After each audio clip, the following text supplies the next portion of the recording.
Hello and welcome to MSTieCast. I'm Toby Mobius. I'm Josh McLeod. I'm Justin.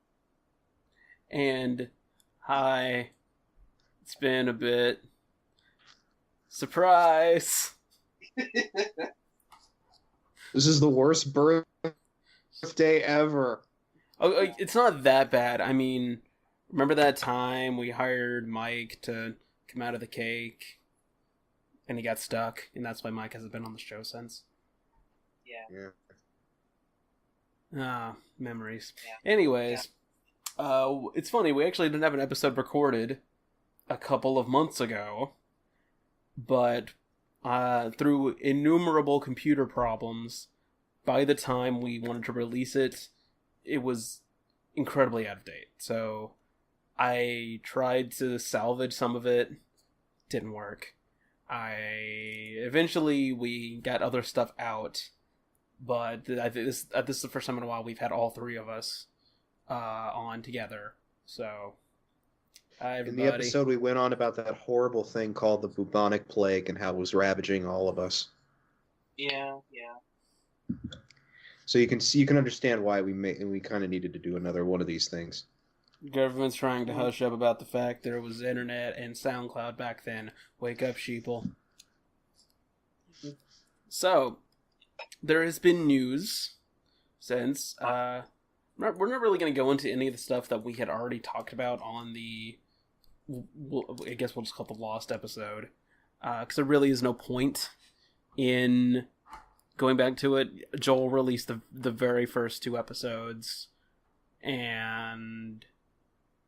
Of the KTMA series. Of the KTMA, yeah, of the KTMA series, the quote-unquote lost episodes. There's still one left. We don't know if Joel's just holding on to it, or if he plans to release it at some point, or if he just won't. Or he just couldn't get the rights to it. We don't know.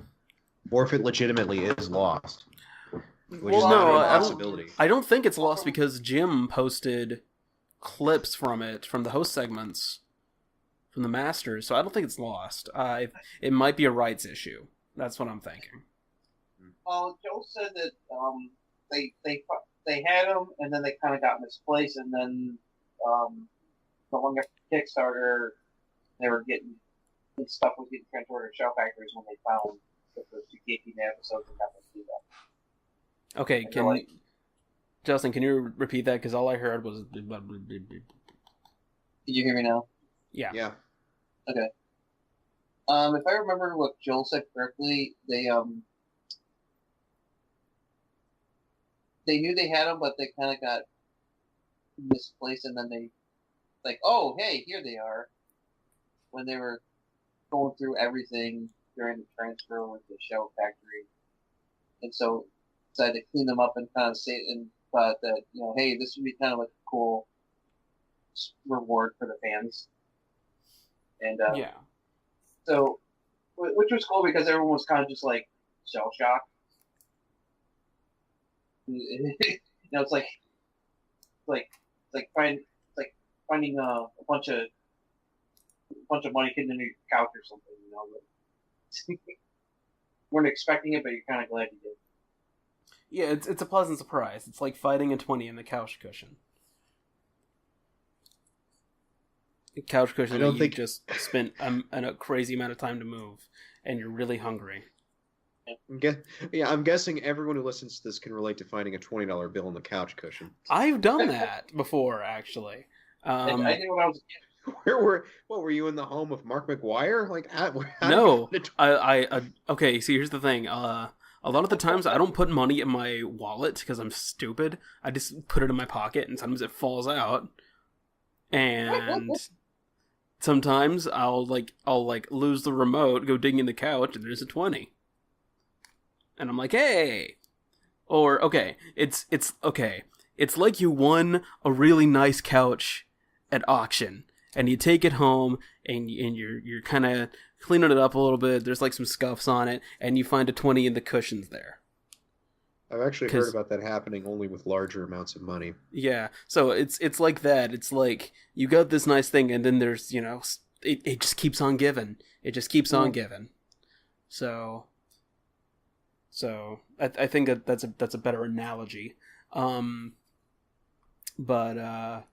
I can't even remember the other stuff we talked about in that episode. It seems so long ago. But I guess we can talk about some other stuff related to Kickstarter. Nothing private. Nothing. Nothing I don't think is unreleasable. First of all, Gypsy will be in the new season. Some people have seen her in the cast photo, and many of us were wondering, well, who's going to be playing Gypsy? Because we had Josh, then we had Jim, and then we had, oh god, I'm blanking on his name. Patrick. Yeah, Patrick. I couldn't. It was like P. It was like wasn't Paul. It's Patrick Ransig, and we're like, well, who's Gypsy? We have all these new robots. Are they replacing Gypsy? But no, Gypsy's back, and Gypsy for the first time will be played by a woman. Gypsy's going to be played by Rebecca Hansen, who is an improv artist with the Second City. She's written on most of the new episodes. From all accounts, she seems like a funny gal. From the people that have been to the preview screenings for episode 1101, Experiment 1101. So I'm excited for that. I think it'd be really cool. And she, from what I can tell, she is it's a different Gypsy. It's different than what has come before, and I think that's a good thing because there's only so much mileage you can get out of that character. In previous incarnations, each incarnation should stand or fall on its own. Mm-hmm.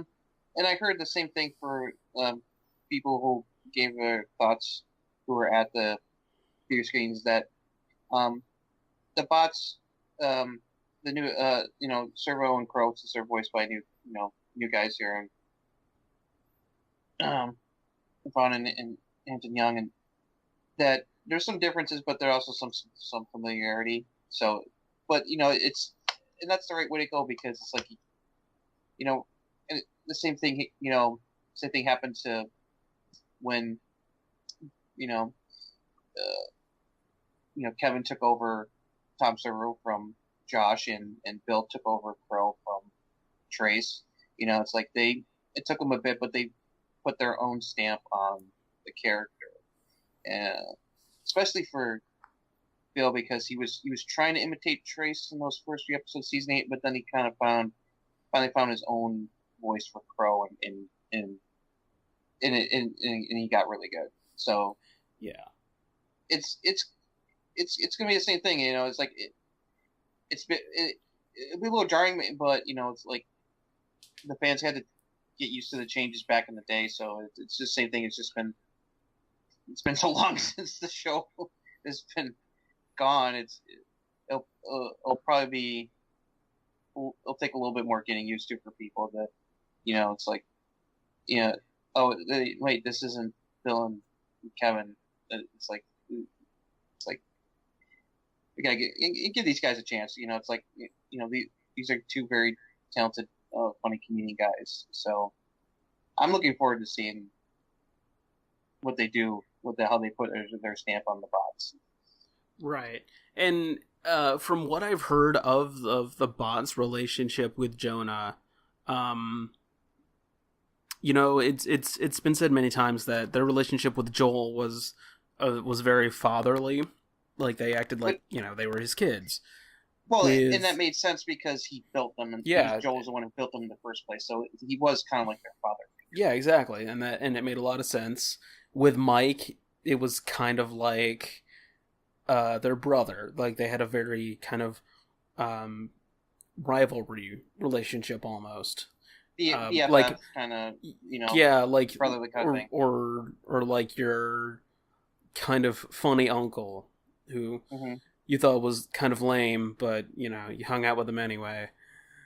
Or like your cousin who you thought was cool, and then you spent time with him and realized how lame he was. Yeah, that he was that you were any better, but that he was just as lame as you were. Right. with I've Jonah, been that cousin, so I'm okay to say that. Same. Oh. Same.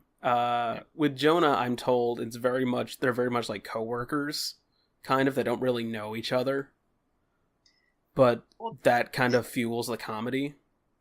Yeah, and plus that makes sense because it's like, well, we're still speculating because it's like we gotta wait until the new season drops, which will be on April 14th on Netflix.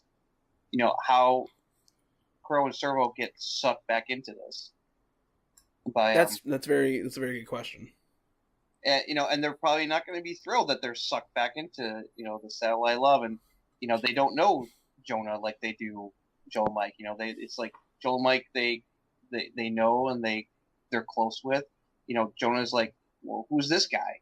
Is like it's probably going to take a while for them to, especially on the show, to kind of like get to know each other and build like like chemistry like on the show, not like maybe like the ripping, but that'll be interesting because like you're gonna be like we don't know who you are. It's like we don't want to be back here. It's like I can imagine. I'm just speculating, but I can imagine Crow and Servo are not going to be very happy that. Oh yeah, they're gonna be pretty irritated. My question is how Gypsy's gonna get back into this, considering when last we saw her, she was the head of a major corporation. I would like to remind you that she was the head of a major corporation circa 1999, which probably means she was the head of a .com corporation. I will leave you to figure out what happened next. I will not be surprised if they make a reference that her company went bust and they it's like Kinga. It's like she was desperate, so Kinga sucked her back into the MST3K. And Gypsy came back only because she was like Richard Gere in the movie Officer and a Gentleman. She had no place else to go. Pretty much. Do the I got no place to go on the Gypsy voice. Or I guess not. Okay. So much for that. Okay, so I've never seen that movie because I'm trash, so I don't know exactly how he said it. So okay. I got nowhere else to go.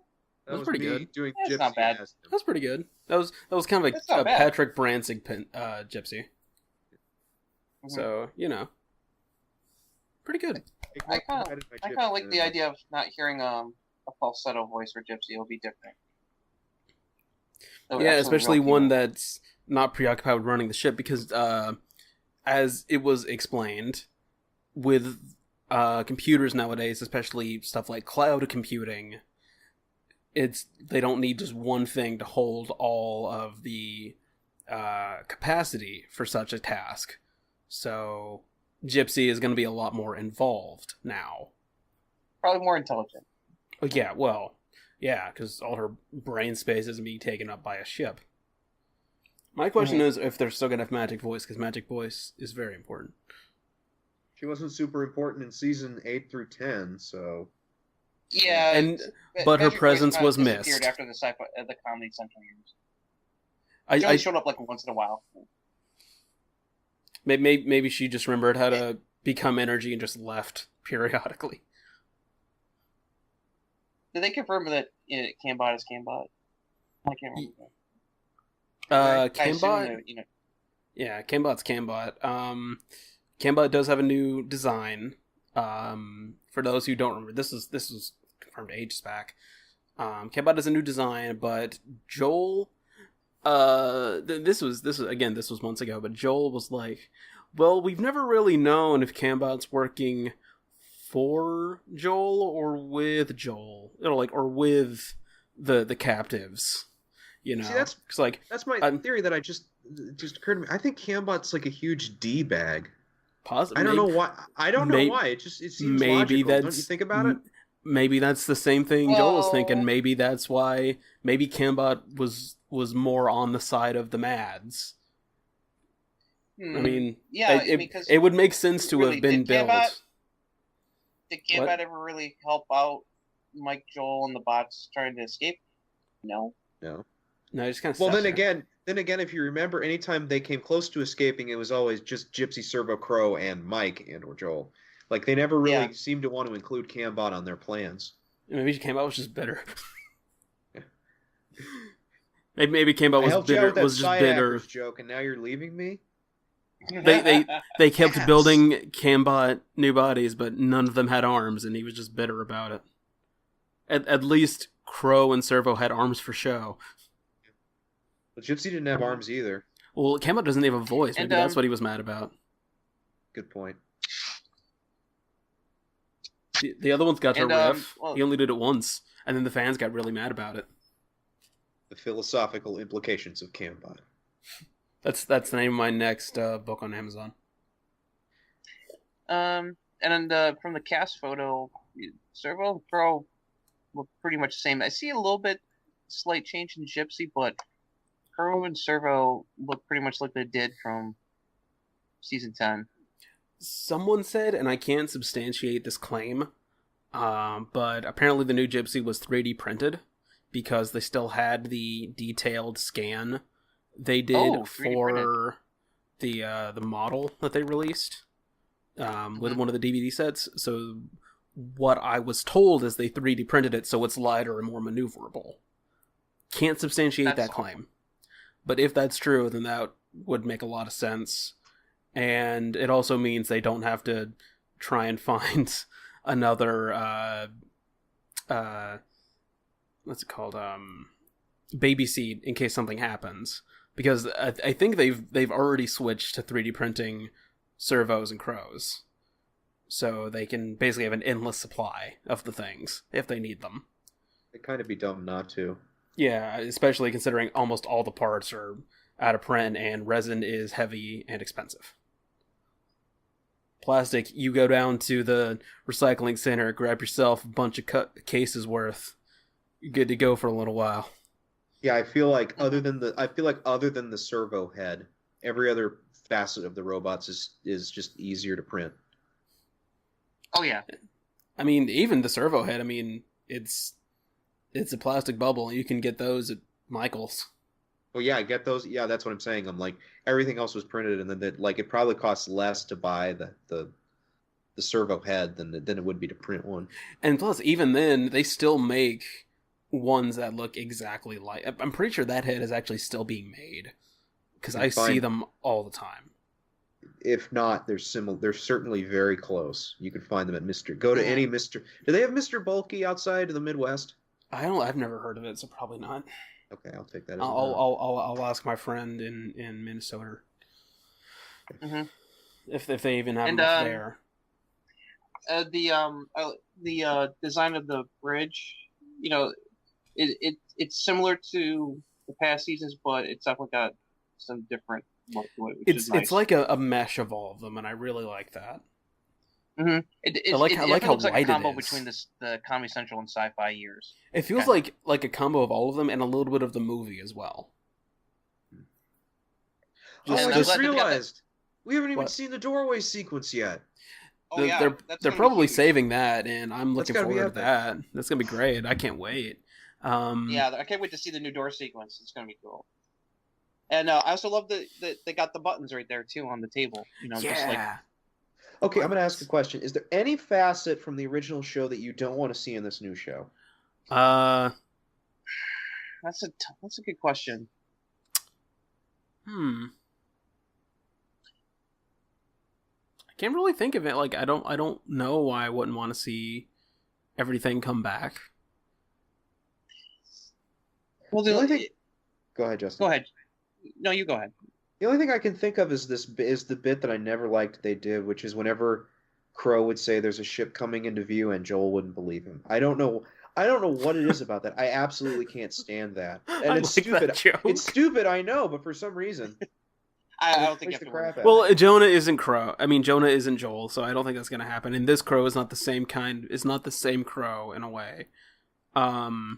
It's like the Doctors. They're all different. They're the same person, but they're different personalities.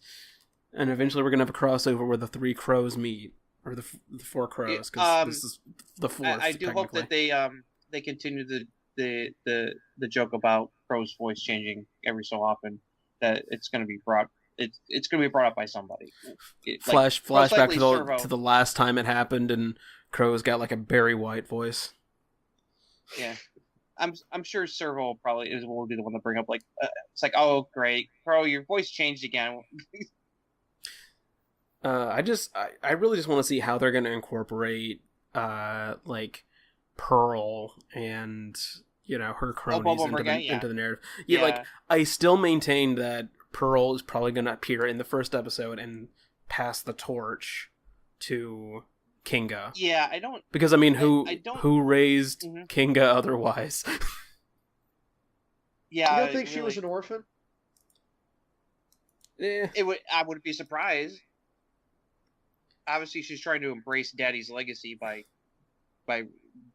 reviving the experiment. So, I mean, it's apparently just something every forester does. It's in the blood. It's in the blood. If you be raised by monks in Tibet, you'd still want to force movies on people. Mm-hmm. I'm looking forward to seeing that. Where I'm really looking forward to seeing Mary Jo as Pearl again. I'm looking forward to seeing her and disposed dictator of Qatar. Yeah, it's like Grandma, my Grandma Pearl. Grandma Pearl. Look, nobody calls me Grandma. I ain't. Yeah, no, she's probably not gonna like the idea of being called. Oh, please call me Empress. Yeah. It'll be fun seeing Bubble and Brink again too. That's one thing I'm looking forward to in the premiere is seeing them kind of help pass the torch and transition to the new cast, especially on the Mad side. Especially like if Frank returns as Frank to explain where TV's son of TV's Frank. Like, I know he's supposed to be a clone, but I guess that means they could also just have Frank come back as a clone. Yeah, because this one's just deteriorated.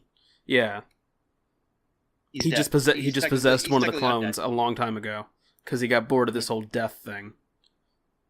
Second banana heaven just doesn't cut it. Yep.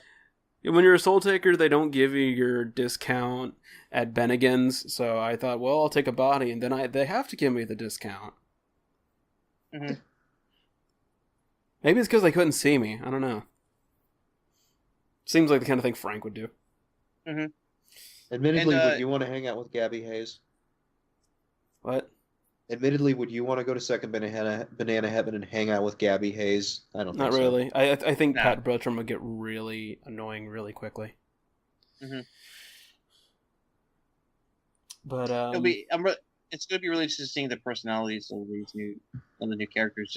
Jonah, Felicia, and Patton. It's like I'm looking forward to it because both Felicia and Patton can be very funny. So yeah, and Jonah's really funny, as we know from that time we talked to him. Everyone into that episode. Jonah's a cool guy. Jonah's great. Speaking of the revival, as Justin mentioned, the show does come back officially on April 14th, which is a Friday. So if you have to skeeve off work, go do that. But we at the MSTieCast do not endorse skeeving off work unless you have a really good reason to, like Mystery Science Theater coming back after 20 years. I just realized it's the day before tax day. Yes, it is. Mm-hmm. Man, people are going to be killing themselves. Perfect. It gives it gives people something to watch while they do their taxes. Do my taxes. Watch puppets make fun of. Okay, like it's been said for years that Mystery Science Theater is the best thing to put on in the background while you're doing something else. I have never heard that. We've said that on the show several times. I've said that on the show several times. I put on Mystery Science Theater while I'm editing. You saying that does not mean that people everywhere say that, Toby. Other people we've had on the show have said that as well. Person says that. Other people we've had on the show. Guys, listeners, back me up. Like, comment below if you do that, because I know for a fact people do that. I've heard other people say they do that, especially on this show. It is a matter of public record. Mm-hmm. Justin, do you or do you not do that? Do what? Do you have Mystery Science Theater on in the background while you do other things? Sometimes. There you go. Case closed. Anyway. So yeah, do your taxes and watch do your Mystery taxes. Science. Two things in life are certain: death. 3 things in life are certain: death, taxes, and Mystery Science Theater. Mm-hmm. The fact that it's finally so close, it's like I'm it's getting within my grasp. No word yet on when they are announcing the date for the stream of the first episode. It's got to be in the next couple weeks. Yeah, it's like Joel will probably send out an email or make an announcement to the backers who are going to get access to that. And speaking of, very, very shortly, you have to make sure your shipping details are confirmed for physical rewards. They're going to start sending out physical rewards around the time of the release, so probably very, very shortly. If you got any sort of physical reward that wasn't the DVD set, because I think the DVD sets are definitely coming after the premiere. And basically anything with a spoiler is after, but the patches, keychains, posters, stuff like that is or t-shirts. If you have not already gotten your t-shirts, I think the only t-shirt that's been released from the Kickstarter is the logo tee, but I know there was the poster tee, which was, I think, a separate thing, so you're gonna have to wait on that. I still have not opened up my thing. I was gonna do it after Christmas, and then I just didn't, and then I lost it. It just lost it with all the Christmas clutter. I'll probably do that pretty soon because I wanted to do a con haul video from the last con I went to, so I might do that pretty soon. But yeah, if you need to, if you've moved since you last updated your details, go ahead and do that. It's very important because you don't want your stuff to get lost. They can only be so helpful in returning lost items. That's all I can say. Something of that nature happened to a friend of mine. They moved kind of unexpectedly. They kind of lost their home, and Kickstarter could only be so helpful in helping them get their rewards for that project. So you got to make sure that's updated. I wish I had pledged a little bit more, gotten the t-shirt and stuff. But, I'm just going to get the online stuff. But yeah, it's like I wish I got, it's because t-shirt's cool. I wish I had pledged. Let's see. I got the DVD set. I got the t-shirt, the keychain.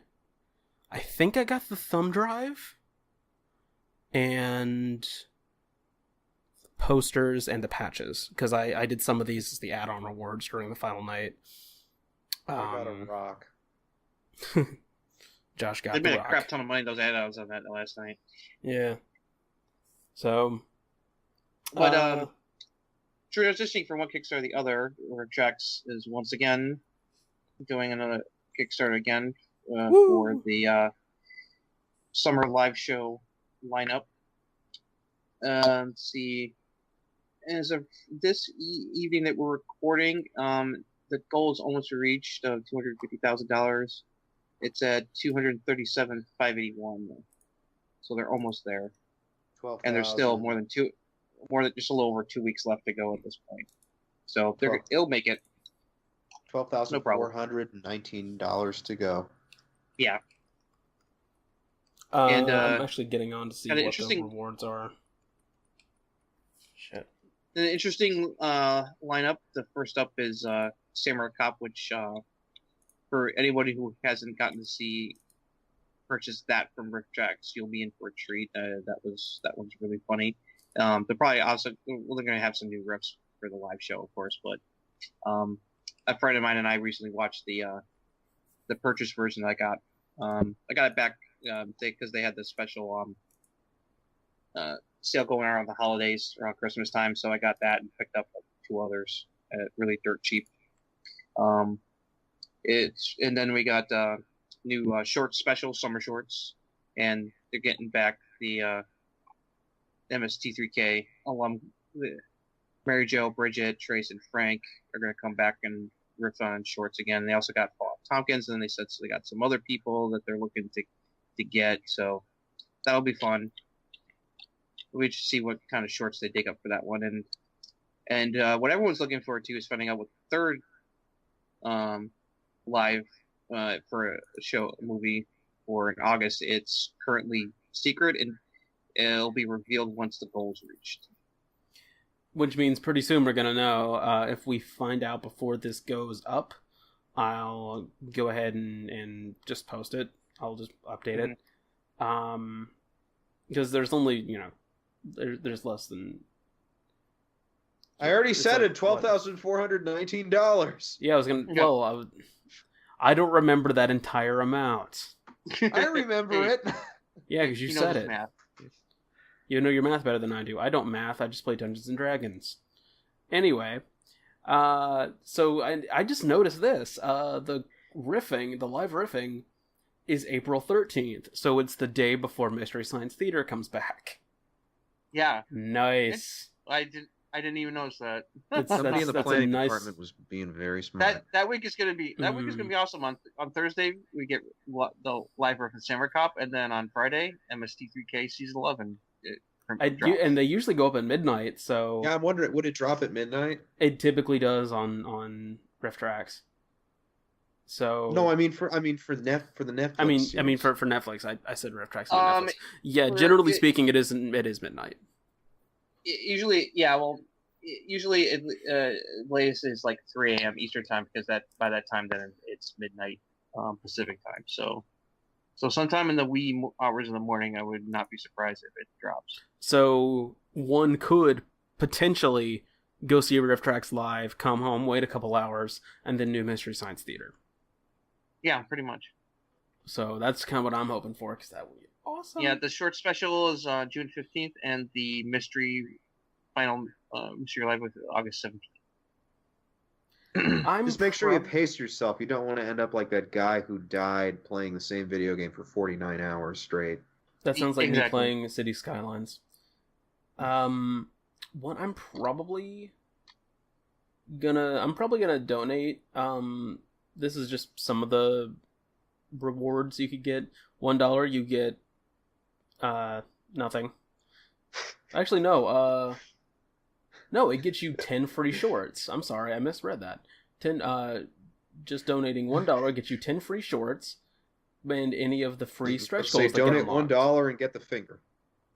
Donate $1 and get the finger. That'll be my Kickstarter. Donate $5. You get your personal name, personally thanked on a special thank you page at reftrax.com. Donate $5 and get an up yours symbol. No, you get a written up yours. Let's see. And you get secret passwords for early access to live show tickets whenever possible, so that's cool. I'm probably going for the 10 or 15. 10 is the shorts collection, which includes 2 Never Before Rift shorts, digital download of 2 Never Before Rift shorts, reviews, thank you page, free passwords, and you get to pick any. Rift Tracks MP3. That's 15. Yeah, at 15, everything at the $10 level plus certificate, digital download of any full-length Rift Tracks MP3. Which, if you've not used the app is fantastic. I have it, and I used it to watch Harry Potter the other night, and it auto syncs, and it's beautiful. Which one? Which Harry Potter? I used it to watch Harry Potter 2 because that is the one I have on DVD. I still want to see that. Blu-ray. I'm still mad we never got to watch that together. Oh, I have it on Blu-ray now. If I have the I have it, and maybe we can watch it at some point soon. That would be really cool. Let's see, $20 shorts collection plus the full-length Rift Tracks plus a exclusive behind-the-scenes rehearsal video from one of the live shows. $30 or more Beach Party Show download package, which means you get everything above plus a digital download of the Summer Shorts Beach Party Show, and that comes out in you get that 60 days after the live show, so that's cool. I actually still need to pick up a copy of the anniversary Rift Tracks live, And Time Chasers, because Time Chasers was awesome. $60 or more, you get the first 2 live shows and a digital goodie pack, including a signed thank you photo from Mike, Kevin, and Bill. $80, you get everything plus a t-shirt, which is not available anywhere else. $100, you get everything above plus a Samurai Cop DVD of the live show, not just the movie. $125, you get everything plus a 27 by 40 inch Fathom Events poster of the Riff Tracks thing. $150, your name is on screen plus everything else. And that is for the Summer Shorts Riff Tracks show. It would be too late for the other one. And it says here if you donate $175 or more, you get a handwritten note explaining why you're worthless and you should kill yourself. Go figure. Pledge $200 or more, your poster is autographed. $250 more, you get a picture of yourself on screen with everything else. $600 or more, Kevin will write a jingle for you. An actual commercial style jingle promoting yourself or a friend or anything you want. Pancakes, zippers, chin strap beards. Those are actually almost out. There's only 10 of those available, and they've already done 8. I'm sorry. There's 8 left of 10. So still, two people have plunked down $1,200 for that. And plus, Kevin will write you a song about how worthless you are. Yeah. $750. You get to write a riff for the Samurai Cop show. $800. You get to write a riff for the Summer Shorts, and get credited as Kickstarter guest writer. $850, you get to find out in advance what the movie's going to be for the secret one, and you get to write riffs for it. $1,000, autographed scripts of the Samurai Cop show. $1,050, autographed scripts at the beach party. If you pledge $1,775, you get to go. You get 3... 2 tickets for the first 3 rows to the Belcourt Theater in Nashville to go to the mystery show. $625, and there's some of these that are just gone. They're just completely gone. 10 people pledged $1,750. That's crazy. Yeah, and they get VIP tickets to the Summer Shorts. Way to give a huge FU to us people that don't make $1,750 in a month. $625 or more. Bill will read and analyze your script and do a 1 hour private phone consultation with you at a mutually convenient time. Limited to scripts, not novels. Maximum 120 pages. We'll consider sliding or raising it if approved in advance. Also does not promise any kind of future help with the script. Limited to this 1 hour only. Must be redeemed within 1 hour at the end of this Kickstarter campaign. Also includes everything from the $250 tier down. So, and 2 people got that already. So, Jeez. I mean, honestly, where those people are, they must be making a lot of money to be able to donate that. Yeah, $625. They must have a good bit of money put into this script, which is probably never going to get made into anything. Then again, if they got that kind of money, it probably will. They can just buy someone to make a movie for them. Yeah, kind of. I mean, that's basically what Fiverr's for. Yeah. Just say, hey, I'll give you money, be a director. I'll give you money, write the music. You can pay the guy who actually does movie trailer voiceovers to say anything you want for 15 seconds for $5. Anything. I kind of want him to do that. I'm thinking about having him do that so I can do next time on the MSTieCast. I could do it for free. Mm-hmm. Yeah, but he has clout, and that means he would also technically have to be credited every time we do that. I have clout. I worked at a Stuckey's for a year. Whoa. You and your highfalutin Stuckey self, you just unstucky yourself from that seat, young man. Get out of here. I interviewed the entire cast of MXC. I won a Dougie Award. Will you teach me how to Dougie Award? No. You're going to be really upset when I tell you what a Dougie is. Because if you know what a Dougie is, then what you said is really disgusting. I mean, I was already making a terrible joke based on that song, the Dougie. So, teach me how to Dougie. So, I'm already not proud of myself. And our last bit of new news. Some As of opposed you, to old news. yes, some of you, like Josh here, have your copies of Volume 38, and there are more on the way if you do not have yours yet. Josh has not opened his yet. I don't own it, so I can't say anything about it, because I don't usually buy box sets because I'm broke, and I have other things to spend my money on, like Moana, which I was going to do today, and then I didn't, and I'm probably going to get tomorrow, because Moana's awesome. It's a good movie. Got robbed. It got robbed at the Oscars. If I cared about the Oscars, then I would throw up a fit. I mean, I care about Moana. That was it. I don't really care about the other movies. Anyways, I haven't got mine. I haven't got mine yet either because money's a little tight right now. I got the sets I wanted around the holiday time. You deserve. Volume 38. I haven't seen any of them, and I'm not. I kind of want to see the last three, but the first one I'd have to watch is Colossus, and I'm not really looking forward to that. What's on one. there? Colossus and the Headhunters, Track the Moon Beast, Invasion USA, and High School Big Shot. Nothing I'm particularly interested in. The only one that on there that I've seen that I really like is Track of the Moon Beast, the last one. The other ones I haven't really seen. I want to see High School Big Shot just because I know it's ultra depressing, and I think the more depressing a movie is, the better the Mystery Science episode often is. I mean, Track of the Moon Beast is an excellent season 10 episode, in my opinion. I'm gonna say there's some differences. There's some what's the word? Differences of opinion. No, I was gonna say there's some. What's the word? I can't think of phrases tonight. I'm very tired. Can't speak We're recording this English. at 3 a.m, by the way, in case you're watching. Yeah, basically. 3. Objections to that rule, I guess is the phrase.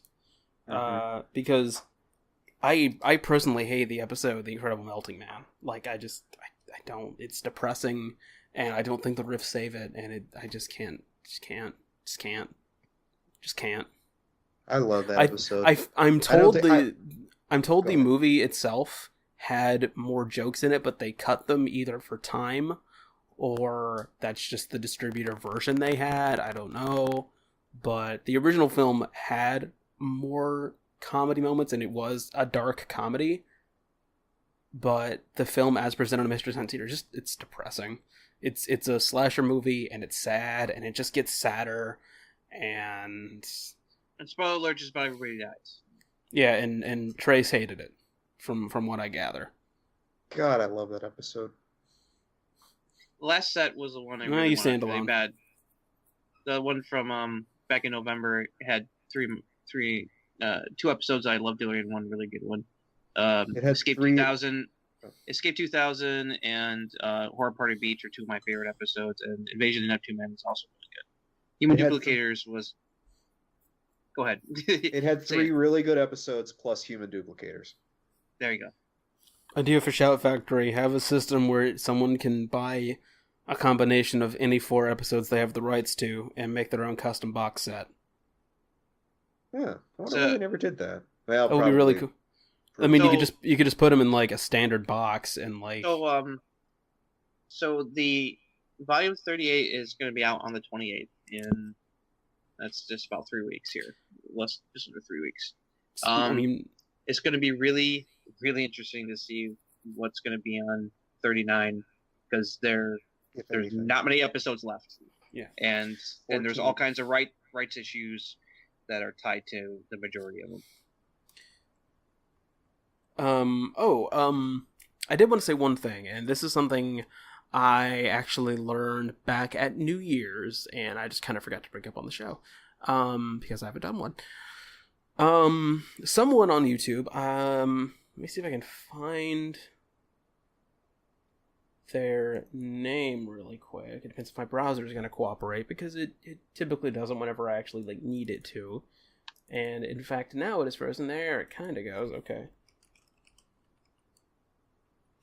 basically, someone on YouTube took the Mystery Science Theater version of Manos, the Hands of Fate. They took the Digital Archive Project copy, and what they did was they painstakingly removed the Shadowrama from the movie and replaced it with the 4K restoration by Ben Solove.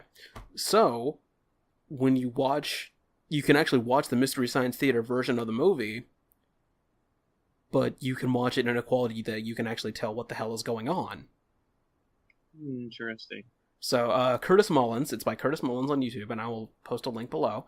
And they credit the Blu-ray source was produced by ManosInHD.com. It can be purchased there.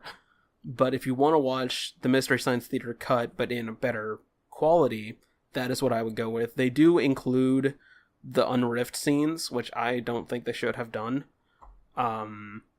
Because it just, it kind of kills the flow. And honestly, there really is no reason for them to be included in the Mystery Science Theater riff of it. But if you want to watch it, it's there. And I guess I can go ahead and talk about that. We weren't planning on discussing this, but I guess we'll go ahead and bring it up real quick. Apparently, there's all kinds of legal back and forth over the rights to Manos. That's all we're really going to say about it, because we can't really get the full story from anyone. Everyone kind of has their own point of view. And to be fair, the only people who we've had on the show that have any kind of hand in it are Ben and Jackie Ray Naaman Jones. But apparently from the, I want to say it was Gizmodo interview that I looked at, it was Gizmodo or Daily Dot, how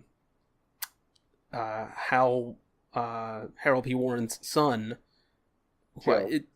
Joe Warren, has filed a trademark claim on Manos, the Hands of Fate, which it doesn't mean he gets a percentage of rights to previous derivative works, such as the video game or Manos Returns.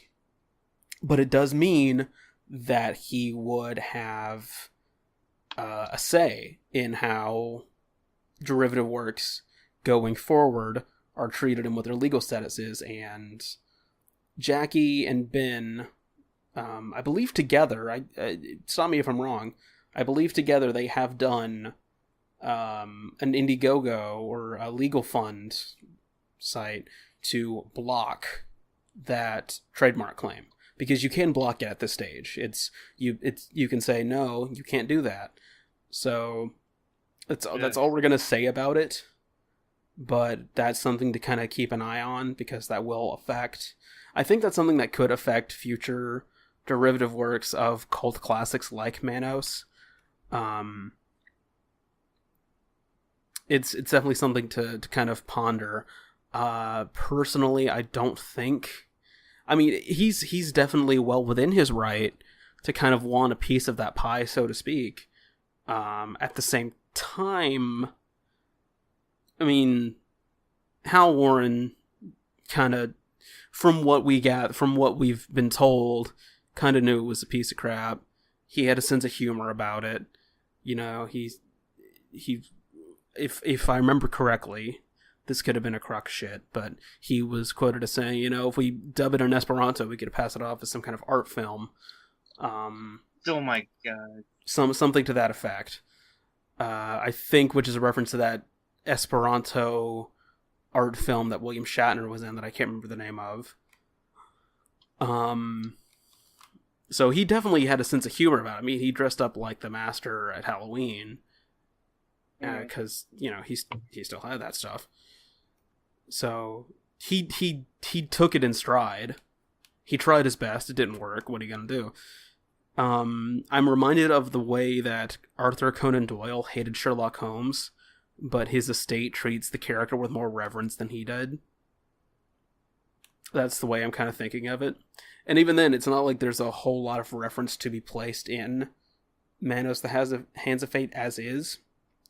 But I don't know, to me, it reeks of, I wants to get paid too for that thing my dad done did. To me, anyway. To me, I actually would love to have him on the show and discuss that. I think that would be awesome. because we've talked to the other two people.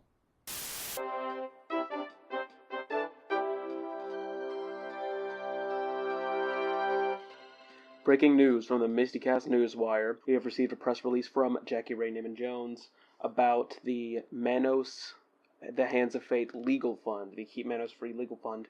I'm quoting directly from the press release here. One of the children of the director of the B-movie classic Manos, The Hands of Fate, is attempting to trademark the title of the film 50 years after its debut. Jackie Ray Neiman-Jones, who stars in the film as Debbie, and Ben Solovey, who recently restored Manos and made it available on Blu-ray, have established a legal fund to oppose the trademark. The trademark has been approved for publication on April 11th. After that date, there is a 30-day window to either file an opposition for an extension, such as an opposition. As word emerged, the trademark had been granted for a publication date. The Legal Defense Fund, hosted on crowdfunding site GoFundMe, saw a surge of new donations for those wishing to keep Manos free of legal restrictions. Should this trademark go through, even if it cannot hold up in a court of law, it poses a very big threat, said Solovey. And the many legitimate and creative uses of Manos that we've been accustomed to seeing will disappear. The first step in attempting to keep Manos free from a trademark on the title was filing a letter of protest, which was done in early February of this year by Ian K. Freeman, Esquire, an intellectual property and entertainment law attorney who has come to the defense of the film's public domain status in the past. The letter of protest was received and accepted by the United States Patent and Trademark Office on March 6th and forwarded to the examining attorney. The examining attorney, however, did not take any action. For those of you who want to donate, you can go to gofundme.com/manosfate. It is currently, as of this recording, $4,000 of its $8,000 goal, so it is halfway there. If you enjoy Manos the Hands of Fate and you enjoy the many spin-offs and retellings and derivative works of the film, you should donate if you are able to. I myself just donated $15 because that is really all I can afford at this time. However, I will be receiving more funds by the end of this week, and I hope to donate more. So, again, the address is gofundme.com/manosfate. This has been the MSTieCast Newswire. Thank you. Alright, so, anyway, yeah, that's a whole thing, so that's it'll be interesting, and we'll keep updating the show on that as soon as we know more about it. I've been following the story relatively closely. It's funny, I actually got notified of it through a Google card. I was just on my phone, I was going to search something, and I saw I believe it was either Gizmodo or Daily Dot. It was like, considered one of the worst films ever. It's now the subject of a bizarre legal battle, and I'm like, what the hell? So I read about it from there, and I've just kind of been paying attention to it, and so we'll see what happens. It's definitely going to be interesting. Go ahead. Well, one thing's for sure. Once the new season comes out, we'll have a lot more to talk about because we're going to be going over like pretty much every episode in depth. And there's no legal battle over Night of the Blood Beast, so just let you know. Thank God. Nobody cares. One of the things. Tear you down, Kowalski. But go ahead. Hey, Josh, is the release date for the reissue of Volume 5 been confirmed yet? Because I know that's coming. Yes, it has. I don't remember off the top of my head, but it's in May. And hopefully it'll have for people who don't have the old Rhino, we'll have a much better copy of Merlin's Mystical Shop of Wonders than the old Rhino did. Yeah, hopefully. Wouldn't you pay to play the Merlin's Mystical Shop of Wonders video game? Honestly, honestly, if it's done by the person that did Manos, yeah, I'd play that. Wouldn't you pay to play the Time Chasers video game? Yes. Yeah. Yes, I would. You know what? The dude that made that game, I'm pretty sure he follows me on Twitter. I'm gonna see if that could be his next project. You know, him on the show. I want him. Yes, dude. Just pitch random Mystery Science episodes that aren't owned by MGM. Giancola would do it. He would do it if you asked him. I'm really happy that the reissues are continuing because I want them to keep coming. Because if they can reissue Volume 9, I'll be happy with that. I'm gonna ask him to be on the show. Go ahead and do that now. So please, yeah.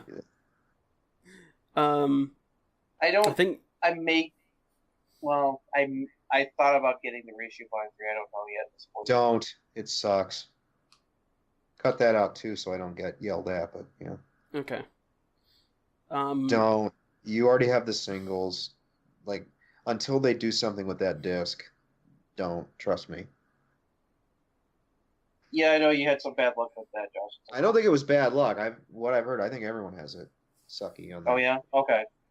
Yeah. Again, because like it was mainly for side hackers, because I already have the other 2 episodes of that set. That's the one that looks like dirt. Oh, the side hackers one. Oh, okay. Yeah. Well, that's. But okay. So yeah, how about them Knicks? All right. All right. I think that's pretty much all we have to. Yeah, I think it's pretty much all we have to talk about. I think that covers all the most up to current news. So. Yep. So a couple of weeks we get to talk about the new season. Can't wait. We're gonna do.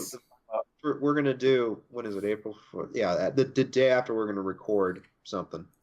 We're gonna probably. I know I'm gonna watch it the day it premieres, so we'll all do kind of an episode review of the first episode. I'm definitely gonna be able to. I know I'm gonna be watching some with my friend. I'm probably gonna make sure to watch at least the first episode for sure, so that we can record something really quick and give our initial thoughts on the first episode at least. But yeah, it's like I'm looking forward to Friday the 14th. Yes, Friday the 14th. Better than Friday the 13th. Well, I mean, hey, when it's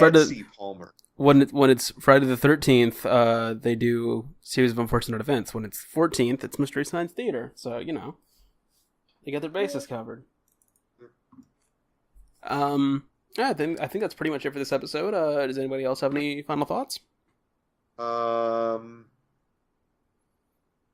I don't think. I think I got it. I do, but they're mostly misogynistic thoughts, so I probably shouldn't say them. Please don't. Okay. Bad Josh. Shut up, you woman. I'm talking to both of you, not actual women. I'm not trying to insult women. I'm just trying to infer that you are less masculine than a normal man should be. I mean, I have long hair, and I wore a flower in my hair at work the other day, so it really has no effect on me.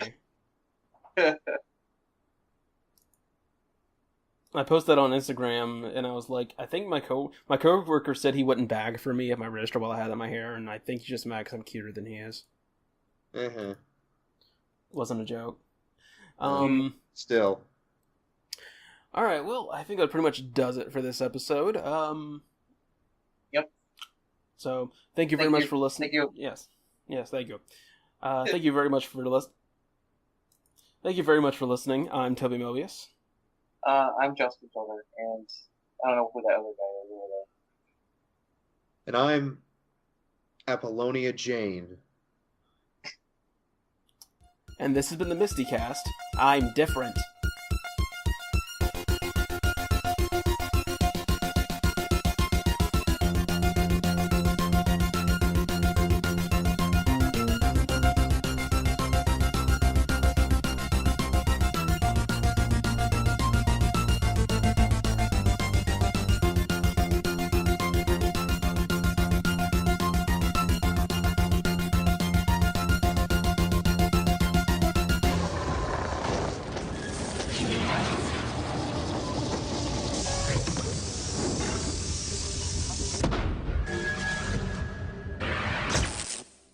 Now, poopy.